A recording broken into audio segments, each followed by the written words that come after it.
Are you guys ready to check these worlds out? Yeah. You're going to applause after every sentence. I'm going to be up here for a while. This is what we get to do. We get to build worlds. This is when we make Destiny, we get to build worlds that pull you in, and you get to visit again and again.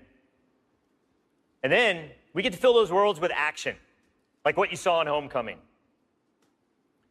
I have 2 kids, and just like you guys, they play Destiny a lot. I can tell, don't worry, especially the guy with the Titan armor on. And my oldest plays a lot like I do. He's a solo player. He loves the campaign. He loves story missions. He patrols the wild as a lone wolf, and he loves it. I think I said that a few times. My youngest likes to compete. He's always in the Crucible. You guys know the feeling. He's also in a clan that he raids with. So I'm not going to tell you how old he is, because he's already better than me.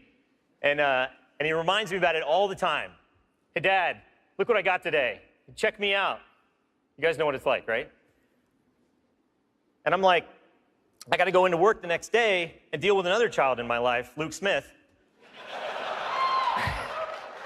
And he's like, guess what I got last night? Check me out. That's my best Luke Smith impression. The point is, there's a lot to do in Destiny. And it's this variety that can appeal to all of us, right? In any type of mood that we're in. And now we've added more. Destiny 2, there's more to do than any game we've ever made at Bungie. So we're going to start with what's coming back. We start with a brand new story, the Red War campaign. It's going to send you across the solar system and back to all new places. Yeah.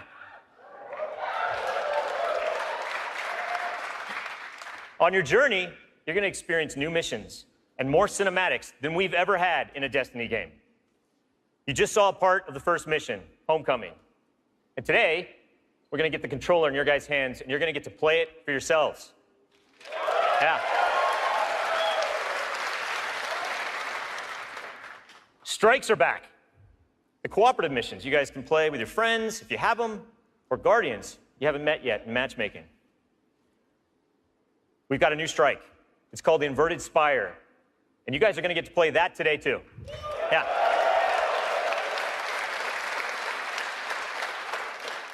It's going to take you to one of the new worlds, Nessus, through Red Legion territory and into a Vex stronghold, where you're going to fight a 3-stage boss. It's pretty sweet. And then there's the Crucible. Yeah, I was going to ask. PvP players, thanks. A competitive multiplayer, the place that brings you into combat with the most dreaded opponents in the world of Destiny. You guys. Like Luke said, we've made some big changes to the Crucible in Destiny 2. We're building it for PvP players. It's now 4v4 across all the game modes. Yeah. The new HUD's got information about your opponents, like whether they have their super ready, whether they picked up power ammo, all towards the same goal, to make it an experience that's easy to get into, but it's hard to master. Yeah.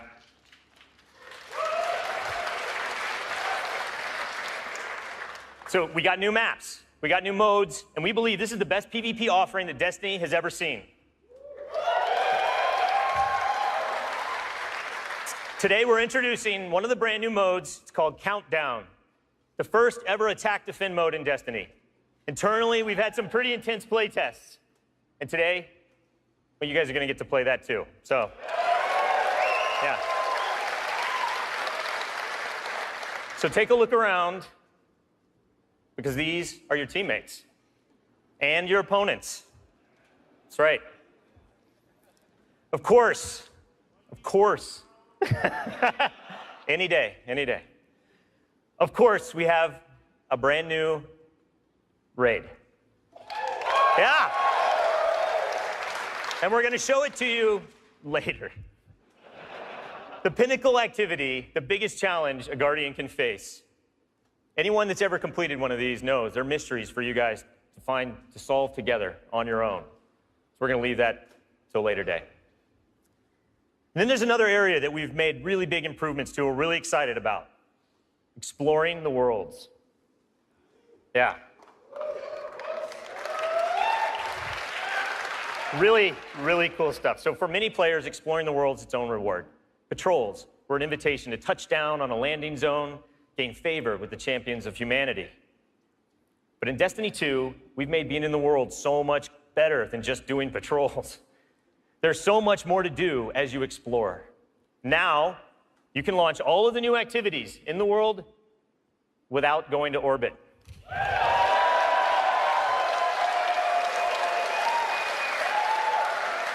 Yeah. It's my favorite place to go in Destiny. There's still patrols, ambient encounters, materials and chests for you to find, public events that now have heroic objectives. But now, they're adventures. Treasure maps for you to follow. Lost sectors for you to discover. Just choose a landing zone, and the rest is up to you. You're going to meet new characters in the world. They have their own story to tell. They're going to send you on those side missions, adventures. The adventures are filled with new mechanics, new encounters. They're going to take you to new places, and each have their own rewards that's going to make your Guardian stronger. These same characters are also going to mark your map with mysterious locations to discover. These we call lost sectors. When you descend into these dungeons, you're going to find a cache of treasure and a boss that holds the key. Yeah.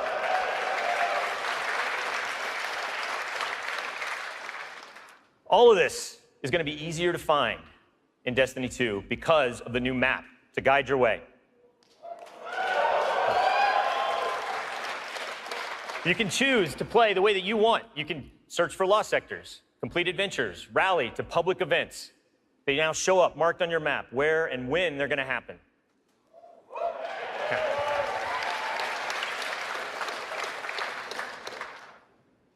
These activities are the foundation of Destiny 2. And we're going to take you to all new places to do them. 4 brand new worlds. Worlds filled with mystery, adventures, and new characters to meet. But the team can show you these worlds better than I can, so let's check out the new worlds of Destiny 2.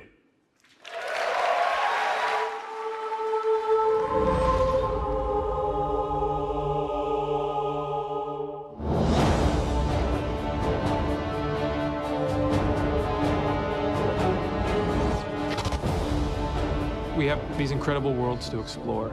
There are all new destinations, new planets with incredible spaces and secrets hidden. Now we have stuff tucked around every corner, under every locked door. There's something there for you to find. The map is a huge part of this new player experience for Destiny. Now you can actually go directly from one planet to another planet without going to orbit first. You can just open the director, pick your new destination, and go straight there.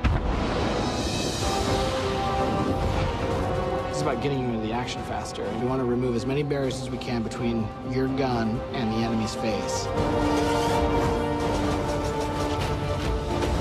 Everything you're doing on every destination is about getting more powerful, and it's about getting the band back together. The Vanguard have been scattered, and as a player, it's your job to go out to these mysterious destinations and gather them back together. And everywhere you go, it's about growing more powerful and learning how to go back and take back your home from Gaul.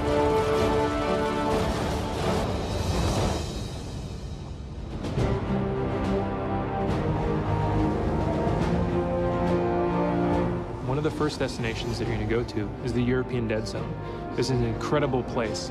It's the largest destination we've ever built, easily, maybe by a factor of 2. And we have found a refuge where we've built a camp. It's the place where humanity stops fleeing, and it's where they decide to, plant a flag, start getting strong again.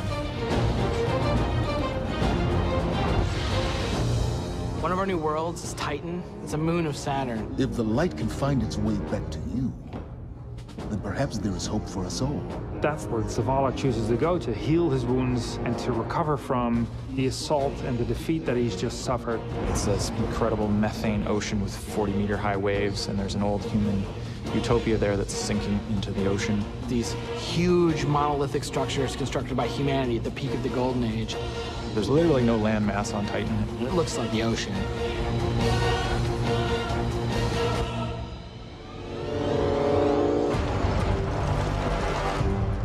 hurry, come on. I don't know how long this portal's gonna stick. Cade is on a planetoid called Nessus. It has been totally occupied by the Vex. They have transformed it almost entirely into one of their machine worlds. It has its own native vegetation, and the landscape has these incredible canyons that are actually based off of this word I will mispronounce called Tepui, just like these Brazilian plateaus. And then we go to Io, which is this sort of sulfuric yellow moon of Jupiter. Io is the last place in our solar system that the Traveler touched before the collapse happened. And you can imagine that a place where the Traveler once appeared has a bunch of mythology and lore and mystery surrounding it. It's a very sacred place to Guardians, and particularly Warlocks, and particularly Ikora. This is where I return.